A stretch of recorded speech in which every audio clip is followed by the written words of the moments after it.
Bonjour à tous et bienvenue dans cette nouvelle vidéo. Nous sommes super heureux de vous retrouver pour réaborder ensemble la série Harry Potter. On vous l'avait promis, on vous avait déjà fait un certain nombre de vidéos sur le sujet, certaines vidéos sur lesquelles on s'était posé pas mal de questions. Et comme vous vous en doutez, cette série qui doit sortir au second semestre de l'année 2026, oui, on sait, quand on dit second semestre de l'année 2026, ça paraît super loin comme ça, mais en vrai, nous sommes déjà presque au second semestre 2024, donc tout ça, évidemment, fait que les choses vont évidemment se précipiter un petit peu et qu'on devrait commencer à avoir de plus en plus d'informations. Alors, on sait que l'annonce de cette série Harry Potter, reprenant l'ensemble de la saga de J.K. Rowling, a été une annonce qui était pas forcément celle qui était attendue par tous les fans, mais qui en tout cas a provoqué des millions et des millions de réactions, mais aussi qui a soulevé des milliers et des milliers de questions. Et il faut avouer que nous aussi, on se pose des tas de questions, presque toutes les questions possibles et imaginables, et que malheureusement, parfois, il n'existe que très très peu de réponses, et que nous sommes pour l'instant contraints et un peu forcés de nous poser ces questions-là, mais ça ne veut pas pour autant dire qu'effectivement, on ne peut pas réfléchir aussi par nous-mêmes et tenter de se poser les bonnes questions et de trouver éventuellement, pourquoi pas, les réponses ou quelques angles de réponse qui pourraient être intéressants pour la production d'Explorer.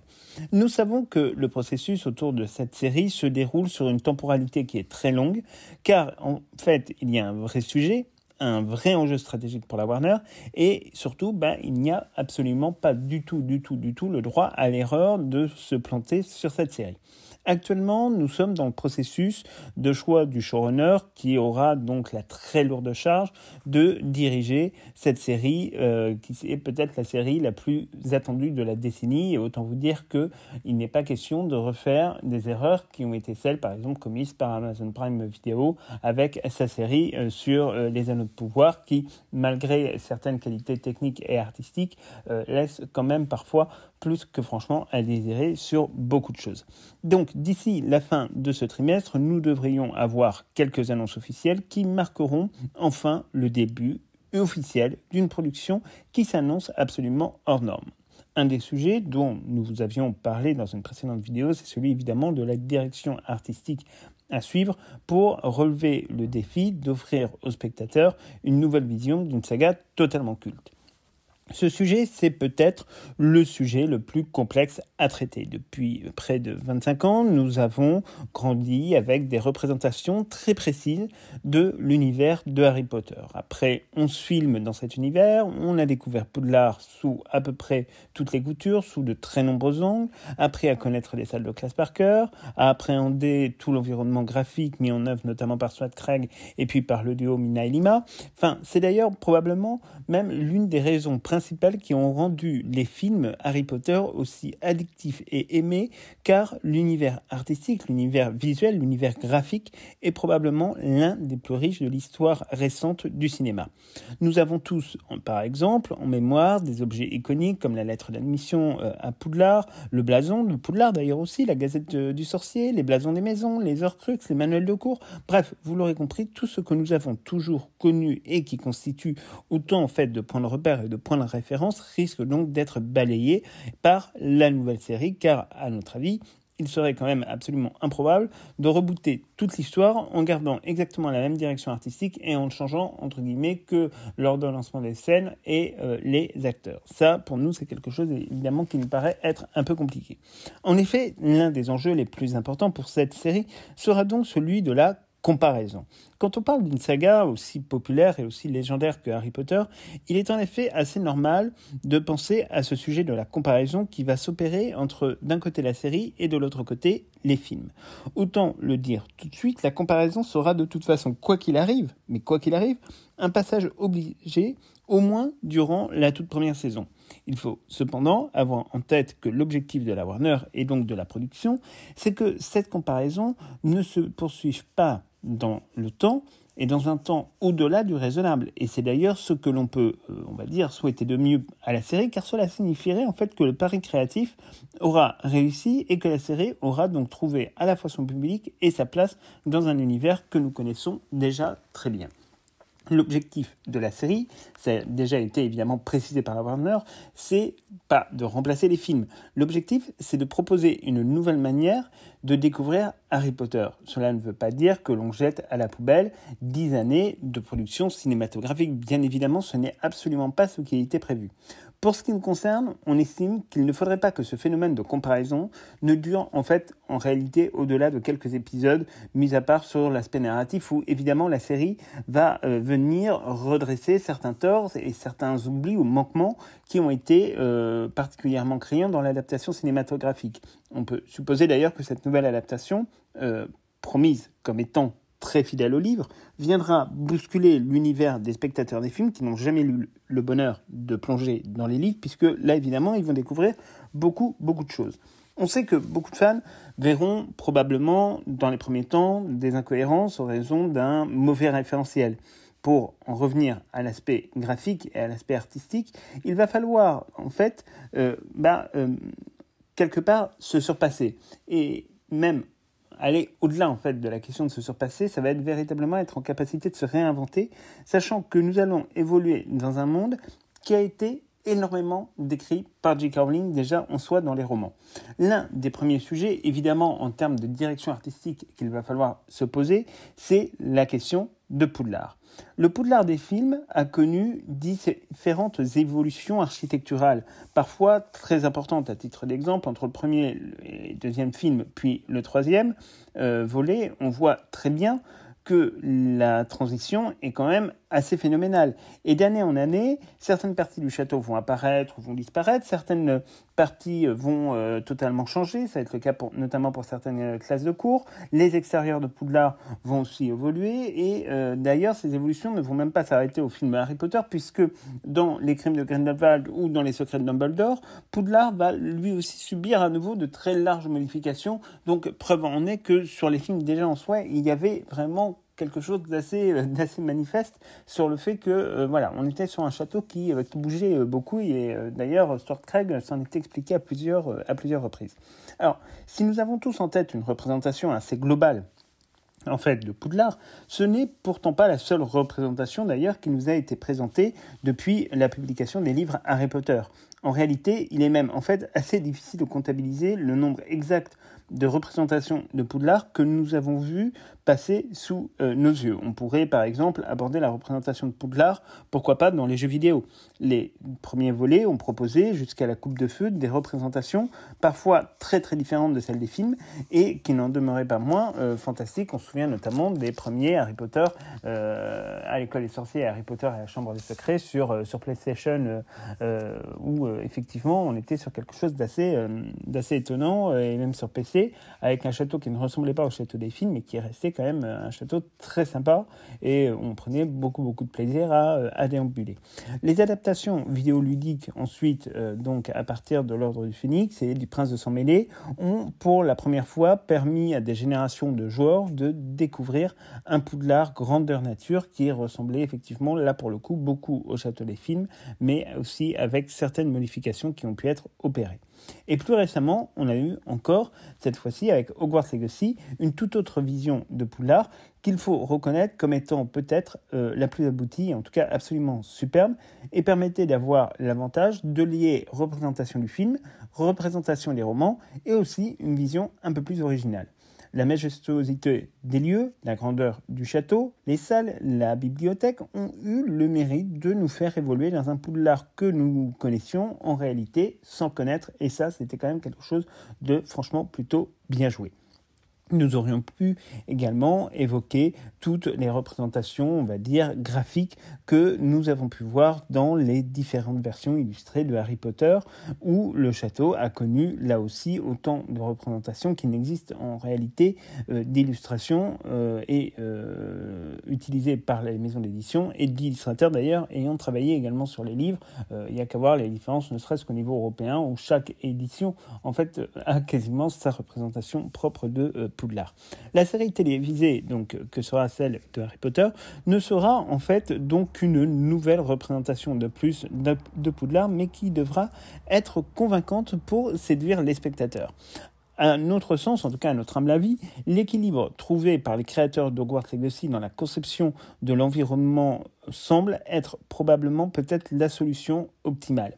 Alors attention, on n'est pas en train de dire qu'il faut garder absolument le château de Hogwarts Legacy, c'est pas du tout ça qu'on dit, mais garder certains points de repère tout en inventant en fait une nouvelle disposition des lieux aurait le mérite de satisfaire un peu tous les publics. Alors attention, encore une fois, on ne dit pas qu'il faut reproduire l'environnement découvert dans Hogwarts Legacy à 100% et faire une copie. Ce qu'il faut absolument, c'est tenter de reproduire vraiment l'esprit qui a animé les équipes créatives, de se dire tiens, on va faire un truc un peu original tout en conservant certains points de repère et en étant fidèle, par exemple, au livre. Concrètement, là-dessus, ça a été une des grandes réussites d'Hogwarts Legacy et il faudrait continuer à aller dans ce sens-là. Nous, en tout cas, c'est notre avis. Le cahier des charges sur Poudlard est évidemment peut-être l'un des cahiers des charges les plus chargés de l'histoire du cinéma en termes de décors. C'est même totalement dingue quand on y pense, dans la mesure où, dans l'idéal évidemment, cette nouvelle représentation devra résister à un temps de tournage de cette saison, c'est-à-dire à peu près d'une décennie, mais devrait également pouvoir servir pour d'éventuels spin-offs qui pourraient évidemment débarquer. On sait que c'est la tentation de la Warner d'aller vers cette logique-là. Donc, il faut quand même se poser là-dessus la question, évidemment, d'avoir des décors qui durent un certain nombre d'années, puisque là, c'est parti pour au moins 10 ou 15 ans de tournage, et des décors qui risquent d'être utilisés vraiment de manière assez monumentale par les équipes de production. Alors, autre sujet, évidemment, quand on commence à réfléchir à cette question de l'univers visuel, la question qui se pose très rapidement, c'est celle évidemment des accessoires. Et au premier rang d'entre eux, surtout les baguettes. Là aussi, les baguettes des personnages de Harry Potter ont connu plusieurs représentations. Déjà dans les films, où les baguettes que l'on pouvait voir par exemple dans les premiers films ont été remplacées au fur et à mesure jusqu'à devenir de véritables objets de collection pour beaucoup d'entre nous. Des baguettes pour le coup très génériques que l'on pouvait voir dans le premier volet, dans le second volet, qui étaient franchement des baguettes très banales. Les artistes de la saga ont conçu des modèles beaucoup plus personnalisés, forcément beaucoup plus divers que de simples bouts de bois un peu taillés, parfois assez grossièrement, comme on pouvait le voir effectivement, notamment dans l'école des sorciers. Sur cet aspect, il semble assez évident que de nouvelles baguettes feront leur apparition pour le plus grand plaisir des collectionneurs que nous sommes. Là aussi, il ne faudra pas hurler entre guillemets au scandale, d'autant plus que des représentations des baguettes, en réalité, il y en a eu de très nombreuses également. Les jeux vidéo de la saga proposaient généralement aucune ou peu de personnalisation possible. Les éditions illustrées au niveau des livres ont fait des choix, là aussi, souvent très différents, tout comme la pièce de théâtre Harry Potter et l'Enfant Maudit, qui a eu le mérite de réaliser un vrai travail d'orfèvre. On avait fait une vidéo sur le sujet d'ailleurs, en conservant l'idée d'origine des baguettes du trio, mais en y ajoutant une part d'originalité. Vous pouvez retrouver tout ça dans une vidéo dédiée que vous pouvez retrouver dans notre playlist consacrée à Harry Potter et l'Enfant Maudit. Encore une fois, il nous semble que les accessoires qui seront utilisés donc par la nouvelle série devraient là aussi permettre de lier à la fois l'ancien et le nouveau afin de concilier en fait ancienne et nouvelle vision afin de ne pas perdre totalement le spectateur. Après, on peut se poser des questions de style car là aussi, autant dire que les affinités de chacun peuvent influencer la conception que l'on peut avoir. Les goûts et les couleurs, comme on dit, forcément, il y en a pour tout le monde. Certains peuvent avoir une volonté de voir un côté peut-être un petit peu plus gothique dans cette nouvelle série. C'est vrai que cette tonalité pourrait en effet, on va dire, répondre à certaines inclinaisons un peu sombres de l'œuvre et qui ne seraient pas totalement d'ailleurs déconnantes par rapport à des éléments concrets comme l'architecture médiévale ou l'architecture écossaise. D'autres imaginent, pourquoi pas, on va dire, un univers graphique qui se rapprocherait notamment davantage d'un genre qu'on pourrait qualifier comme étant steampunk, qui est une question un peu intéressante. Ceci peut paraître étrange de prime abord quand on évoque une saga d'abord destinée à la jeunesse. Cependant, l'idée ne doit quand même en effet pas être rejetée totalement en bloc dans la mesure où cette idée en fait vraiment n'est pas si délirante que cela quand on y réfléchit et que nous avons déjà d'ailleurs pu en avoir quelques exemples dans l'univers visuel du monde Harry Potter assez élargi. Alors, nous ne sommes pas forcément très calés avec cet univers d'ailleurs. Il est possible que beaucoup d'entre vous se posent des questions sur la nature exacte de ce style graphique. Il s'agit en fait d'un style littéraire et graphique qui est de plus en plus en vogue chez les auteurs et chez les artistes et qui a tendance en fait à sublimer une représentation du 19e siècle et plus particulièrement pour les auteurs britanniques, toute l'ère en fait victorienne, donc c'est-à-dire sous la période du règne de la reine Victoria, qui a été perçue comme étant l'aboutissement en fait de l'esthétisme de notre civilisation, ce qui n'est d'ailleurs pas totalement faux, il faut bien le reconnaître. Cette ère de notre civilisation est donc sublimée dans ce genre et on lui applique généralement des éléments, parfois de science-fiction, parfois également, pourquoi pas, de fantasy. Alors, parfois, les auteurs ont poussé le style un peu à l'extrême. Parfois, il est davantage modéré. C'est un peu à l'appréciation de l'auteur ou des artistes qui travaillent sur ce type de création. Alors, évidemment, quand on parle de littérature britannique, le style, l'élégance et la beauté de l'ère victorienne semblent être le partenaire presque idéal, presque le partenaire finalement le plus simple et le plus logique à imaginer. Ça, c'est vrai. Le développement de la technologie sous le règne de la reine Victoria, en effet, était absolument extraordinaire, mais surtout l'esthétisme de cette période, à tous les niveaux, avait quand même un style absolument inégalé et qu'on ne peut absolument pas mettre de côté. Alors, certes, Harry Potter se déroule plus d'un siècle après, on va dire, le gros de cette période. Mais il ne faut pas oublier que les concepts technologiques de l'époque contemporaine n'ont absolument rien à voir avec Poudlard ou avec le monde magique, qui en sont totalement exclus de fait de cette partie du monde. Dans toute l'œuvre de J.K. Rowling, on a même d'ailleurs le sentiment d'un désintérêt absolument complet et total pour tout ce qui se rapproche des notions de progrès ou d'innovation que l'on peut connaître dans le monde des Moldus, soyons très honnêtes avec ça. Le monde des sorciers, en tout cas britannique, mais on le voit dans le reste du monde, c'est sensiblement la même chose, baigne dans son jus, dans son univers propre, et il n'y a guère que quelques originaux, comme Arthur Weasley par exemple, pour montrer un intérêt pour le progrès moldu. Même les enfants venant du monde des Moldus n'ont franchement pas l'air d'être perdus outre mesure, alors que ce que nous considérons comme étant le confort moderne, entre guillemets, est par essence quelque chose qui leur est donc absolument retiré quand ils arrivent à Poudlard. Dans Hogwarts Legacy, dont la temporalité se déroule vers la fin de la période victorienne, justement, on voit que les artistes ont eu tendance quand même à développer un peu ce style, notamment pour ce qui concerne les installations des gobelins, même si ce style demeure pour le coup quand même assez léger et que c'était des petites touches assez légères à droite à gauche. Mais il ne serait pas totalement dingue de penser que ce style pourrait aller à l'univers et pourquoi pas coller même à l'univers de la série, pour peu évidemment que cela ne se fasse que dans une certaine mesure et sans en rajouter un petit peu trop. En parlant ensemble avec Chloé au moment d'écrire cette vidéo, il se trouve que de son côté, c'est plutôt le début du XXe siècle qu'elle voit correspondre à la période qui pourrait être associée visuellement le mieux à la prochaine série. Il est vrai que le style assez art déco, qui fut celui, pourquoi pas, de Minalima, a fait ses preuves et que cela a bien aussi fonctionné d'un point de vue artistique. La difficulté sous-jacente à cela, c'est que, en fait, il risque d'être quand même difficile de se démarquer de la version cinématographique de l'adaptation et de se réinventer. La même question peut également se poser sur les tenues, par exemple, et notamment sur les uniformes, qui occupent pourtant, on le sait, une place très importante dans les livres, mais aussi dans l'esprit des fans. Là aussi, nous avons déjà connu dans les adaptations cinématographiques plusieurs évolutions, parfois importantes sur les costumes, parfois un peu mineures. La linéarité n'a jamais véritablement existé, contrairement à ce qu'on pourrait le penser. On le voit notamment, si on veut aller dans l'excès, sur le personnage de Dumbledore qui a subi nombre de relookings en fonction des interprètes qui ont eu à occuper le rôle au fil des productions, que ce soit Richard Harris, Michael Gambon ou Jude Law pour la partie des Animaux Fantastiques. En France, la question des uniformes, on le sait, c'est presque un gros mot quand on parle d'éducation nationale. Mais en Grande-Bretagne, la vision n'est pas du tout la même, franchement, même au contraire.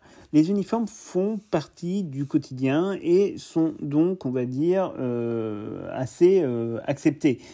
On sait d'ailleurs qu'il y a autant de tenues à peu près qu'il n'y a d'écoles ou de structures scolaires en Grande-Bretagne. Il est donc tout à fait probable que nous puissions assister, là aussi, pourquoi pas, à une certaine évolution sur ce point, mais qui demeure quand même une question très importante. Alors on pourrait également avoir une solution, se tourner vers ce que de nombreux fans semblent demander, c'est-à-dire transposer cette nouvelle série dans le même univers que nous connaissons d'un point de vue graphique et d'un point de vue visuel. Alors, il est vrai que d'un point de vue purement financier, cela serait un gage d'économie monstrueux à ne pas ignorer pour la Warner Bros. Ça, c'est sûr.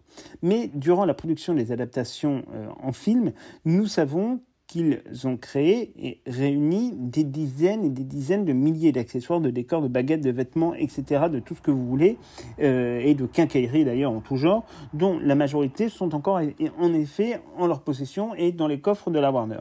On aurait donc un nouveau casting qui évoluerait dans le même univers que nous côtoyons depuis plus de 20 ans. Pourquoi pas ? C'est un pari créatif, sans nul doute, mais un pari créatif qui, à notre humble avis, représente quand même un danger et repose en fait, malheureusement, quand même, ce problème, toujours dont nous vous parlions dans une précédente vidéo et dans la première partie de celle-ci, c'est évidemment le problème de la comparaison. Parce que, pour le coup, tout sera encore plus prétexte à établir des comparaisons de manière un peu trop frénétique entre, d'un côté, les films et de l'autre côté, la série, ce qui demeure, à notre sens, de toute façon, un écueil qu'il va falloir, on va dire, dégager assez rapidement. Encore une fois, cette question de la comparaison, elle ne peut pas durer longtemps. Donc, c'est pour ça que garder exactement la même chose, même si beaucoup de fans le souhaiteraient, nous, personnellement, ça nous semble évidemment quelque chose de compliqué à mettre en œuvre et à mettre en place. Alors, évidemment, autre question que vous allez nous poser, c'est de savoir si les deux artistes que sont Mira Farah Mina et Eduardo Lima seront à nouveau de retour pour cette nouvelle aventure. Alors, à ce stade, autant vous dire que nous n'avons franchement aucune réponse et aucune information à vous communiquer. Personnellement, nous serions franchement assez positifs sur ce point, mais là aussi pour nous, c'est possible, évidemment, à la condition sine qua non qu'ils arrivent à se réinventer et à faire de nouvelles propositions et de nouvelles prouesses, comme ils ont su le faire à plusieurs reprises. Mais là, c'est vrai qu'il va falloir fournir un travail, refaire un travail qu'on a déjà fait. Je ne sais même pas si d'un point de vue, en fait, purement artistique, ils auraient véritablement cette volonté, évidemment, de le faire. La question de la direction artistique est donc, vous l'aurez compris, un sujet absolument inépuisable de questionnement, mais dont l'intérêt demeure pour le moins, franchement, déterminant pour le futur succès de la série. L'enjeu, on le sait, est immense, car il faudra que les spectateurs s'y sentent bien, s'y sentent suffisamment à l'aise pour se l'approprier et s'y sentir donc un petit peu comme à la maison. On imagine sans trop de difficultés qu'aujourd'hui, certains travaux de réflexion ont déjà pu commencer et que certaines idées créatives commencent à faire un petit bout de chemin et vont commencer naturellement à se dégager petit à petit et que certains choix finiront par fuiter dans les prochains mois, dans les prochaines semaines, en fonction de l'avancée du processus de production et notamment, on vous en parlait en début de vidéo, du choix du showrunner qui devrait arriver évidemment sous peu. Dans l'attente, évidemment, nous en sommes réduits donc à des suppositions et à des supputations et à donc se poser encore et toujours plein de questions. Il y a cependant dans cette vidéo une composante que nous n'avons pas encore abordée et pour laquelle nous avons quand même envie de dire un petit mot qui conclura cette vidéo, c'est évidemment la représentation même de la magie. Depuis 25 ans, on sait que les méthodes numériques et les effets spéciaux ont fait des bonds en avant absolument incroyables et spectaculaires et qui permettent aujourd'hui de réaliser de sacrées prouesses pour peu qu'on y mette évidemment les moyens. La magie dans le monde de Harry Potter, c'est une magie qui est délicate, mais c'est une magie aussi qui est omniprésente, y compris dans les décors qui sont généralement figés. Rien que Poudlard semble en fait être un personnage presque en permanence animé par la magie. Il faudra que sur ce point créatif, on puisse assister pour le coup à un véritable spectacle et c'est tout du moins un de nos souhaits pour nous, pour ce qui nous concerne. Dans la production des films Harry Potter, surtout pour les premiers volets, on sait qu'il y a eu beaucoup de renoncements et surtout beaucoup de bricolage, aussi bien pour des raisons scénaristiques d'ailleurs que pour des raisons liées à la limite de temps et également à des raisons pour la limite budgétaire qui posait là aussi évidemment tout un tas de questions et de problèmes. Sur une série qui devrait multiplier par 4 le temps d'action par rapport à l'adaptation, forcément, les accessoires seront plus nombreux et permettront d'admirer la magie décrite par J.K. Rowling dans ses romans. Quoi qu'il arrive, ce que nous attendons, c'est surtout en fait de vivre une expérience à la hauteur en fait, des espérances. Et pour cela, l'esthétisme de la série est évidemment une composante très importante, même si pour nous, la composante la plus importante demeure tout de même, vous le savez, la qualité scénaristique ainsi que la fidélité au livre. Le casting, la musique aussi auront une importance également, et nous en reparlerons dans de prochaines vidéos, mais c'est vrai qu'il y a une volonté quand même chez nous d'avoir un certain esthétisme. Alors après, il ne faut pas tomber dans le piège qui a été celui dans lequel est tombé Amazon Prime Video, c'est-à-dire d'avoir une série très très belle avec les anneaux de pouvoir, où voilà, vous avez des décors superbes, des costumes superbes, des scènes, on se croirait dans des jeux vidéo de très haute volée, mais en fait c'est trop. Et alors surtout en plus quand derrière vous avez un scénario qui tient pas la route, forcément quelque part c'est un petit peu compliqué. Donc non, nous on veut pas véritablement aller vers ça, on veut vraiment que la série soit de très bonne qualité à tous les niveaux, et franchement c'est ce que nous attendons le plus. Donc voilà grosso modo ce que nous pouvions vous dire sur ce sujet qui nous obnubilait depuis un petit moment, et c'est un sujet qui nous obnubile d'ailleurs autant qu'il peut nous inquiéter, mais maintenant à vous de nous dire ce que vous en pensez. Dites-nous vous quelle direction artistique vous donneriez à cette série, vers quel sujet vous voudriez aller. Dites-nous un petit peu ce que vous en pensez dans les commentaires, et on sera très heureux de vous lire. Donc c'est tout pour cette vidéo, et on se retrouve donc dès la semaine prochaine pour plein de nouvelles aventures. À très bientôt.